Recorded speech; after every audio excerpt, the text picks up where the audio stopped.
ഞാൻ ദാ പൊട്ടിക്കാൻ പോകുന്നു. ഇപ്പൊ പൊട്ടിക്കും. അടുത്ത നിമിഷം പൊട്ടാൻ പോകുന്നു. പിന്നെ CPM-കാർ ഞാൻ എൻ്റെ ജസ്റ്റിസ് കണ്ടിട്ട് ഞാൻ ഭീഷണിപ്പെടുത്തുവാണെന്ന് നിങ്ങൾ വിചാരിക്കുന്നത്. അധികം കളിക്കരുത് ഈ കാര്യത്തിൽ. ഞെട്ടിപ്പോവും. അല്ല വേണമെങ്കിൽ അങ്ങനെ എടുത്തോ.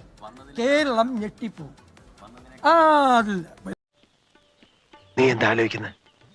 എന്റെ മനസ്സിൽ ചില പ്ലാനൊക്കെ ഉണ്ട്. നീ വേഗം കാണിക്കേ. കാളയെ പാർട്ടി ഓഫീസിന്റെ മുമ്പിൽ തന്നെ കെട്ടിയിടണം. കാളയുടെ ആവശ്യം വരും.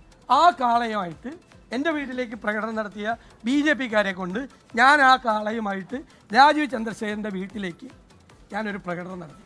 വെയിറ്റ് ചെയ്താൽ my God, sentimental and psychological move.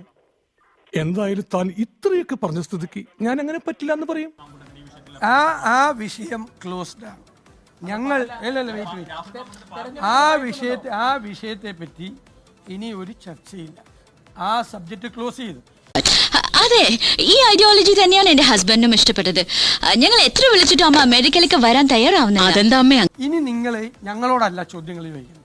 നിങ്ങൾ ഈ പറഞ്ഞ ഓരോരുത്തരുടെയും ചരിത്രം നോക്കിയിട്ട് ആ ആളുകളെ ചേർത്ത് പിടിച്ചിരിക്കുന്ന പിണറായി വിജയനോട് നിങ്ങൾ ചോദിക്കുന്നത്. എന്താ ഞാൻ പറയാ? അതിന് എന്താ പറയേണ്ടത്? അല്ല ഇങ്ങള് പറ, ഞാൻ എന്താ പറയേണ്ടത്?